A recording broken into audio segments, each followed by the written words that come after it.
ये खबर पारुल यूनिवर्सिटी द्वारा प्रस्तुत की गई है। क्या कोरोना की असली कहानी दुनिया से छिपाई गई थी? क्या चीन की वुहान लैब तक अमेरिकी पैसा पहुंचा था? और क्या कोरोना की सच्चाई दबाने के लिए वैज्ञानिक रिपोर्ट्स को प्रभावित किया गया? ये सब सवाल इसीलिए हैं क्योंकि अमेरिका की निवर्तमान खुफिया प्रमुख तुलसी गबार्ड ने अपने कार्यालय के आखिरी दिन एक बहुत बड़ा राजनीतिक धमाका किया है। यानी कि जाते जाते बड़े खुलासे करते हुए कुछ ऐसे गोपनीय दस्तावेज जारी किए हैं जो सीधे तौर पर पूर्व अमेरिकी राष्ट्रपति जो बाइडेन के मुख्य चिकित्सा सलाहकार रहे डॉक्टर एंथनी फाउची को कटघरे में खड़ा करते हैं। तो क्या है दस्तावेजों के अंदर, चलिए जानते हैं। Madam Speaker. Our outgoing Director of National Intelligence, Tulsi Gabbard. Corona महामारी को बीते कई साल हो चुके हैं, लेकिन इसकी शुरुआत कैसे हुई इसे लेकर बहस आज भी खत्म नहीं हुई है। कोरोना महामारी के दौरान भी दुनिया दो हिस्सों में बटी हुई दिखाई दी थी। एक पक्ष का कहना था कि वायरस प्राकृतिक रूप से जानवरों से इंसानों में पहुंचा, जबकि दूसरा पक्ष लगातार ये दावा करता रहा कि वायरस चीन के वुहान इंस्टीट्यूट ऑफ वायरोलॉजी से लीक हुआ हो सकता है। अब अमेरिका से एक ऐसा दावा सामने आया है जिसने एक बार फिर पूरी दुनिया का ध्यान वुहान लैब और कोरोना की उत्पत्ति की तरफ खींच लिया है। जैसा हमने आपको बताया कि अमेरिका के निवर्तमान खुफिया प्रमुख तुलसी गबार्ड ने अपने कार्यालय के आखिरी दौर में कुछ दस्तावेज सार्वजनिक किए हैं। यानी कि तुलसी ने दावा किया है कि उनके पास ऐसे दस्तावेज हैं जो बताते हैं कि अमेरिका से जुड़े कुछ शोध कार्यक्रमों के जरिए वुहान लैब तक फंडिंग पहुंची थी। गबार्ड का आरोप है कि इस पैसे का इस्तेमाल कोरोना वायरस से जुड़े जोखिम भरे प्रयोगों में किया गया। इन दस्तावेजों के आधार पर उन्होंने अमेरिका के जाने माने संक्रामक रोग विशेषज्ञ डॉक्टर एंथनी फाउची पर गंभीर आरोप लगाए हैं। तुलसी गबार्ड के कार्यालय द्वारा जारी बयानों के मुताबिक डॉक्टर फाउची ने अपने 38 साल के NIAID प्रमुख के रूप में कार्यकाल के दौरान अमेरिकी टैक्सपेयर के लाखों डॉलर चीन के Wuhan institute of virology WIV को दे दिए थे। ऐसे में अब आरोप है कि इस पैसे का इस्तेमाल चमगादड़ों के कोरोना वायरस पर बेहद खतरनाक गेन ऑफ फंक्शन रिसर्च के लिए किया गया।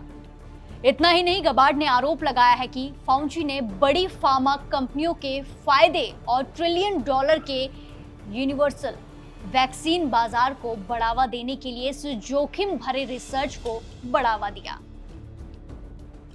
इन आरोपों के केंद्र में सीधे तौर पर डॉक्टर एंथनी फाउची है। कोरोना महामारी के दौरान फाउची अमेरिका में सबसे प्रभावशाली स्वास्थ्य सलाहकारों में शामिल थे। गबार्ड का दावा है कि फाउची ने वुहान लैब से जुड़े शोध कार्यक्रमों को अप्रत्यक्ष रूप से समर्थन दिया और बाद में लैब लीक थ्योरी को कमजोर करने की कोशिश की। हालांकि ये भी ध्यान रखना जरूरी है कि डॉक्टर फाउची पहले कई बार इन आरोपों को खारिज कर चुके हैं। उनका कहना है कि उन्होंने कभी भी किसी भी अवैध या खतरनाक शोध को मंजूरी नहीं दी और महामारी से जुड़ी वैज्ञानिक जानकारी के आधार पर ही फैसले लिए।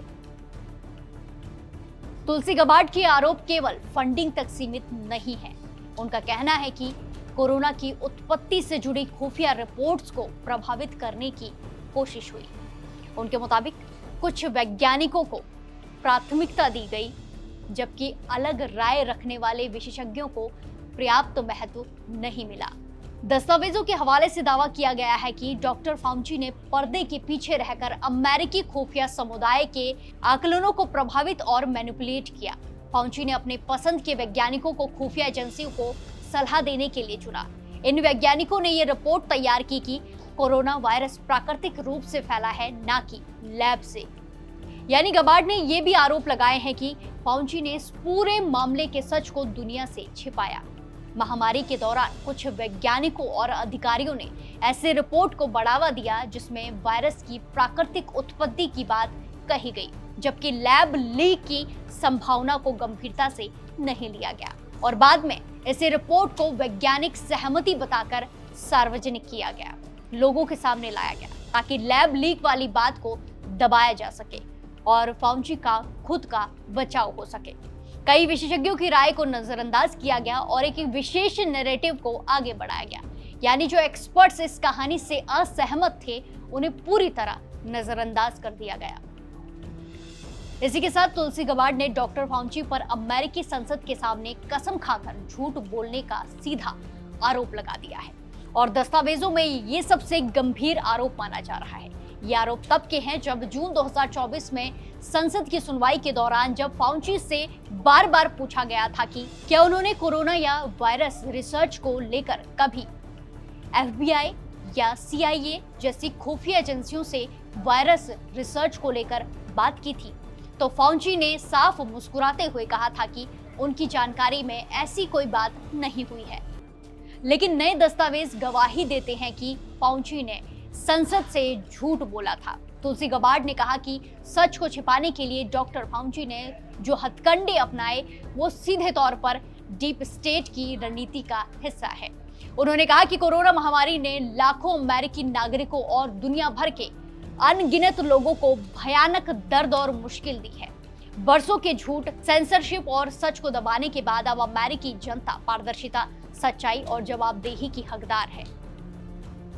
इसके अलावा गबार्ड के दफ्तर ने बताया कि विसल ब्लोअर यानी कि जो भेद खोलने वाले अधिकारी हैं, उन्होंने गवाही दी है कि जिन खुफिया विश्लेषकों ने फाउची की थ्योरी को चुनौती देने की कोशिश की, उन्हें नौकरी से निकालने, साइडलाइन करने और करियर बर्बाद करने की तक धमकी दी गई। गबार्ड ने आगे कहा कि सालों से झूठ, सेंसरशिप और सच को दबाने के बाद अब अमेरिकी जनता पारदर्शिता और जवाबदेही की हकदार है।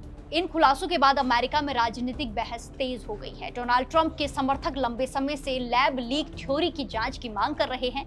वहीं दूसरी तरफ कई वैज्ञानिक अभी भी मानते हैं कि कोरोना की उत्पत्ति को लेकर अंतिम निष्कर्ष तक पहुंचना आसान नहीं है और इस विषय पर अभी भी पूरी तरह सहमति नहीं बनी है। यही वजह है कि तुलसी गबार्ड के ये आरोप केवल वैज्ञानिक बहस तक सीमित बिल्कुल भी नहीं है, बल्कि अमेरिकी राजनीति में भी बड़ा मुद्दा बन गए हैं।